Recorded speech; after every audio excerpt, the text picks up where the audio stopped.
Hi and welcome. I'm John and this is Unique Wargaming. Guys, welcome back. For everyone that's new, this is the weekly Wednesday Wargaming questions and answers.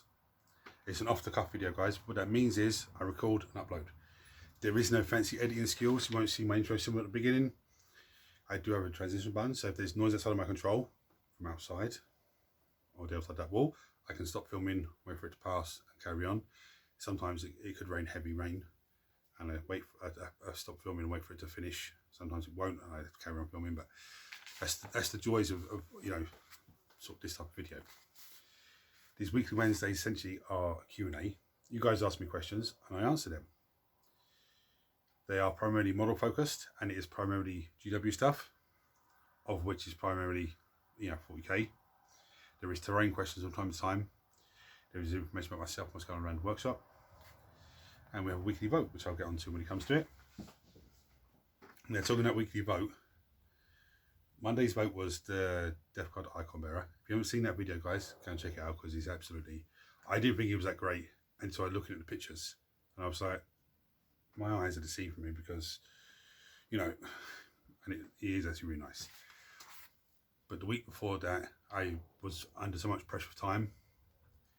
And there was 4 things voted on, so I paid up 3 of those last week. The only thing left is the Annihilation Barge, which I was meant to start yesterday, but just so distracted with things, especially with little one off from school at the moment. It's the summer break. But they will get painted up this week. Okay, it will be painted up this week.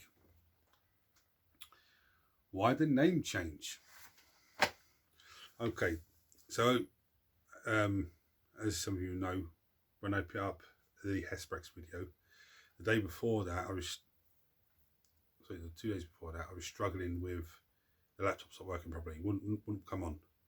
So I was then trying to mess around on the PC and sort it out on there, and eventually got that sorted out. But because of all of when I went on to do my intro symbol, the program that I downloaded that from has totally changed. So I couldn't get the same thing that I wanted. So I just said, you know what, I'll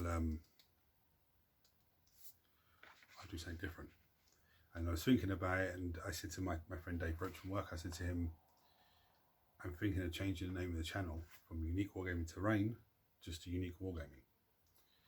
And he said to me, that's a brilliant idea, because when it's terrain, you just think you're making stuff, building terrain and stuff like that, but your channel encompasses everything.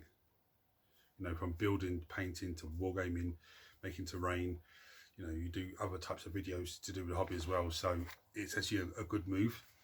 So those eagle eyes of you would have probably looked at a few of the videos that went up at, since last week and gone, oh, there's something's different there. The intro's all changed and everything. It used to be a purple flame.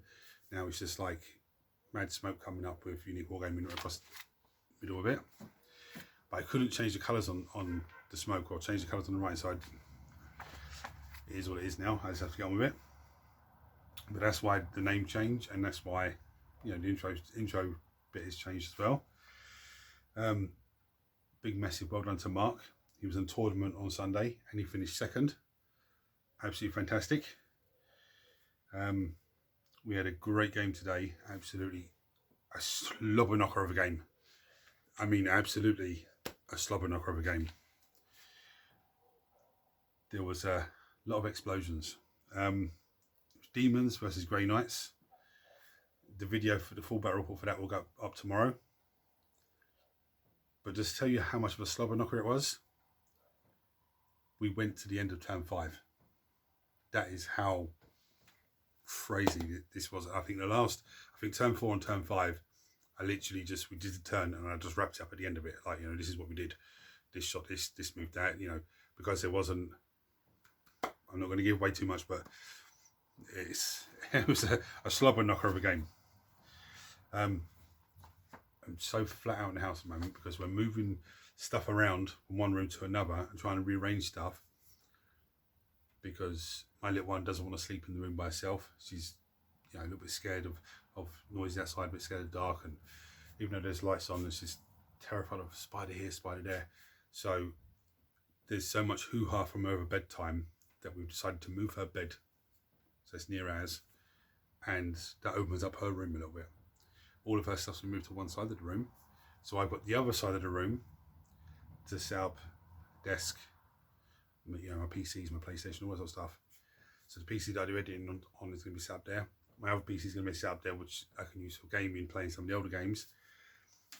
But the reason I'm saying this is because the new PC, where I've linked stuff to the to the device and cameras and everything else to the PC, I'm able to do, not now, but when I'm able to do a live stream, I've got the capacity to do it properly, and because I wouldn't get a signal here. Like I'd get an internet signal, but it wouldn't be reliable for me. It could cut off at any moment. But there I can do it. But I don't know what type of live stream I would do. I don't know if it would be like me talking about certain things that have come out or coming out, gossip that I've heard, whispers that I've heard, or painting models on a live stream or building something on a live stream. I don't know. I mean, I think building something on a live stream would be a bit difficult, because if it's something to take 4 or 5 hours, I can't really live stream for that period of time.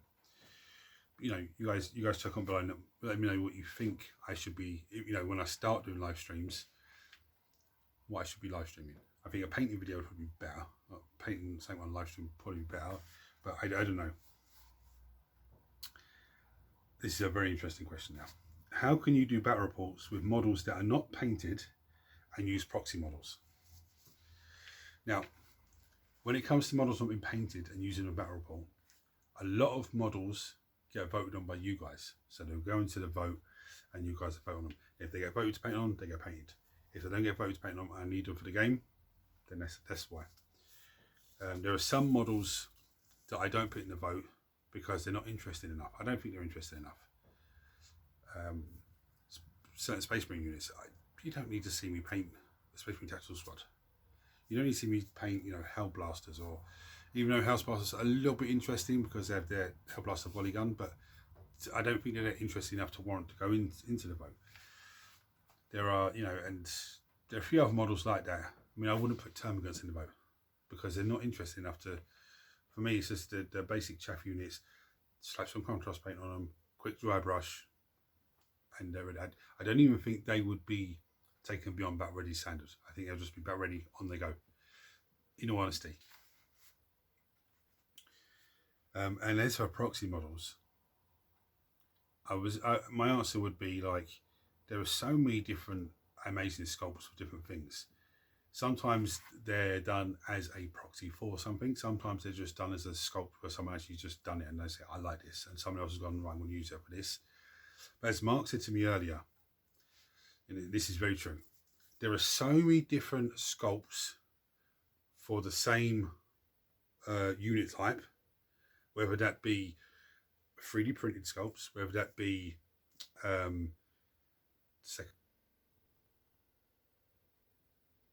that was a bit weird there.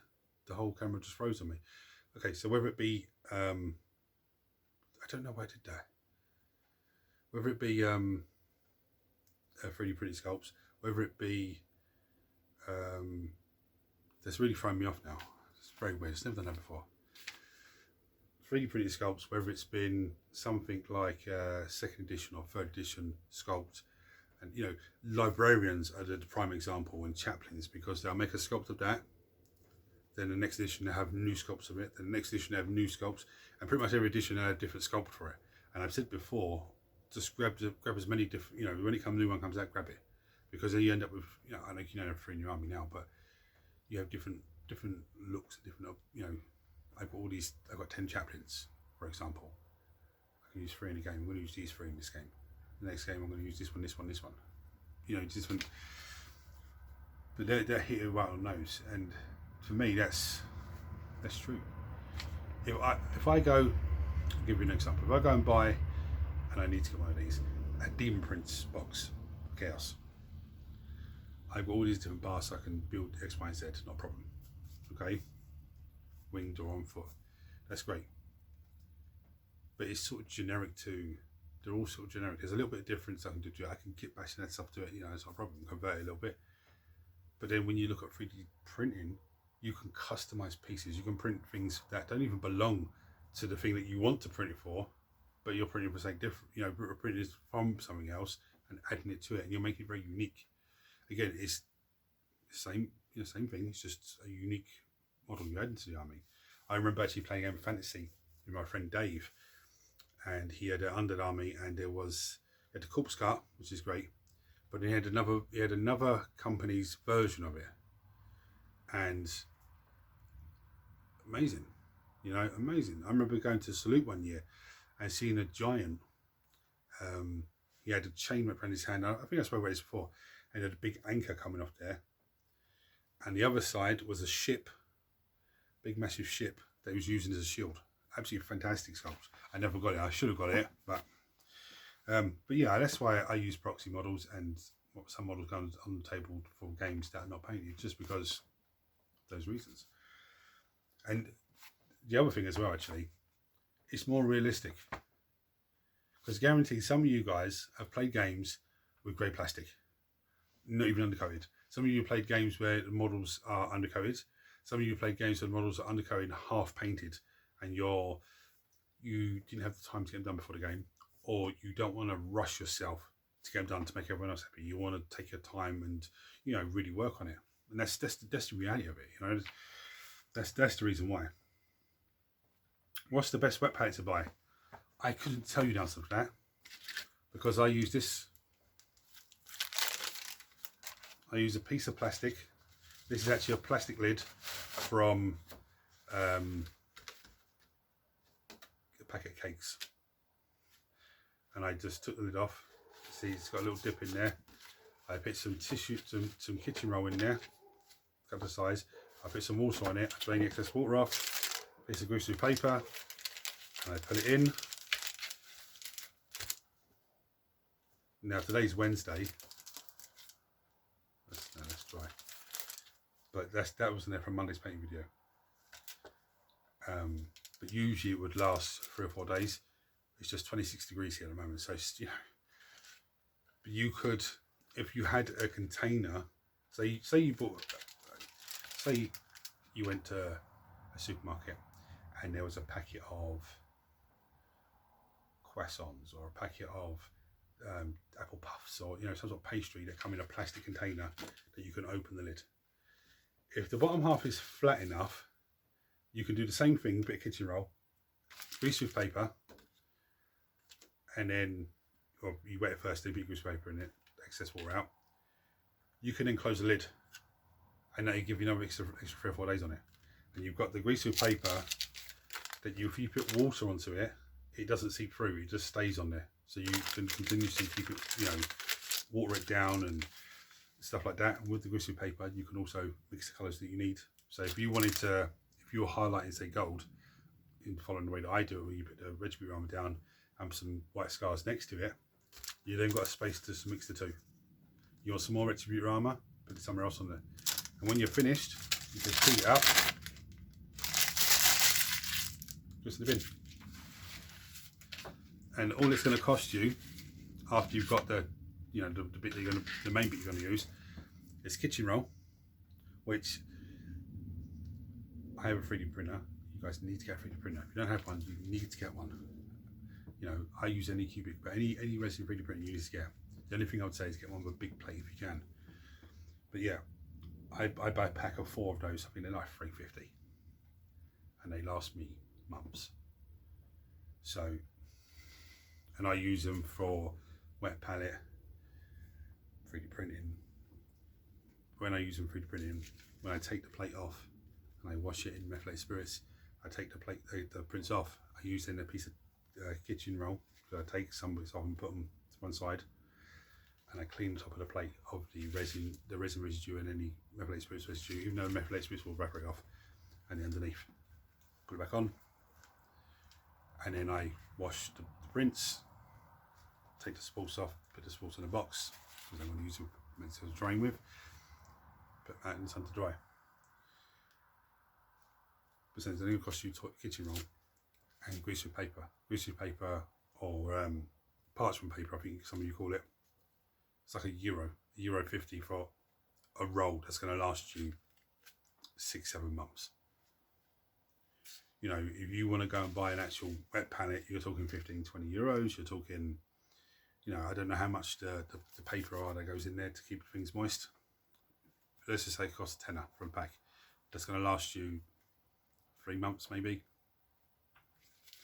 There's a big difference. And of course, money saved by doing things like that gives you more money to buy models, to buy, codexes, to put towards a 3D printer if you don't have one, or if you do have one, to buy resin and stuff like that, and the FEPs and all that sort of craziness. Right, so that's all the questions I have this week. I'm going to bring down and show you the vote now. So everyone that's new, how does the vote work? I'll show you a host of models, and you guys vote on what you want me to paint for next Monday's painting video. In the event of a tie, I'll do a dice roll, even though the other week it wasn't because I didn't have the time to do that. And it gets painted on Monday's painting video. You can vote for as many as you like, but don't say I vote for everything, so it won't count. There is no Death Guard in it this week because the Death Guard won the vote on Monday for Monday's video just gone. And there are some crazy models in here, some absolute crazy models. And well, there's 2 crazy models, I'd say. There are a few others that you've seen before, but 2 crazy models. Yeah, but you comment below on this video what you want to vote on. And I look at the voting at 12 o'clock on Friday, and then I start getting stuff prepped and ready. That's the plan, always the plan. And then I have it ready for Monday. So I'm going to start with the simple ones. We have Ron Ryan's Leapers. We have the Wolf Spiders. I think this bottom row hasn't really changed. Jackals, 8-bound, Neuro Tyrant, with the Genestealer Magnus, Eldari Guardians, Genestealers, Sabertooth, the Swooping Hawks, the Barbagonts. I've chucked the Sister of Silence in there. The Sister of Silence, sorry, the one with the sword here. Sister Sororitas, I think the Redemptor Squad, are they? I can't remember. They're the girls with the heavy weapons anyway. We have this model here that I'm using as a Plague Beast today, and I'm going to probably use them as Plague Beast or spawns with a Michael Nurgle, because I just think it's an absolute cool model. The teeth in there and everything. We have the Zombie Head Bust. I haven't printed any more because I need to get new FEPs. We have the Necron Overlord with Translocation Shroud. We have the Masquerade. And when I printed this girl, I was actually going to use her as one of the heroes of Slaanesh, but I said, okay, let me use her for the Masquerade for now. We have Omega Red still in here. We have the Neophyte Hybrids for the Genestealer Cults. We have the Chaos Lord on Michael Slaanesh on the Beast of Slaanesh for Old Fantasy. And we have this monstrosity. Now, this STL file for this guy, he was originally, I think, an exalted Greater Demon because he was massive. He was absolutely huge.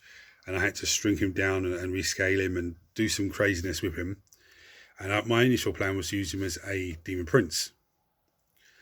But then once I got him printed up, and I was like, actually, I think I've got the scaling pretty well on him. Even though my intention was to get him for a Demon Prince, I think I'm going to use him as a Great Demon. So that's what I'm going to do. But I still have to buy the kit to show you guys how to build the Great Demons and build a special character. Right, there are also 2 other choices you can go for. You can vote for the wild card, which is you'll find out if it wins, and you can vote for Creator's Choice. Now, if that wins the voting, then I pick the model up and paint it, and I want to paint everything on there. So anyway, if you guys have any questions for me, chuck them below as always. If you don't want to chuck them below because you think people are going to take the piss and all that, that doesn't happen here, guys. We all started from the beginning. There is no silly questions. If it's a question you ask me and I've already covered it, a few weeks ago, a few months ago, I'll still address it and let you know. If it's a question that I've only answered a week or 2 ago, then I'll just give you an answer on the comments there, so it helps you out straight away. If you don't want to comment below, you can go to Unique Wargaming Terrain Facebook page, and there's a messenger button there. You can click on that and just message me directly. Now, I do end up switching my Facebook from my profile to Unique Wargaming Terrain profile. Even though I haven't changed it, there's still Unique Wargaming Terrain over there. Because there's certain things at Facebook. Oh, this is what happened 4 years ago, and that for me, just a little bit too painful to remember. You know, I remember it anyway, but I don't want to be slapped in my face, so I do try and switch between the two every so often. Okay, anyway guys, thank you for watching. Hit the button, if you're not subscribed to the channel actually, hit the subscribe button, because it costs you absolutely nothing. Turn your notifications on, noise coming up from outside. Turn your notifications on so you don't miss anything. Everyone smash the thumbs up button so it triggers YouTube shares this video to more and more people, which makes this amazing community of you guys grow even more. Until next time guys, don't forget to vote. Take it easy.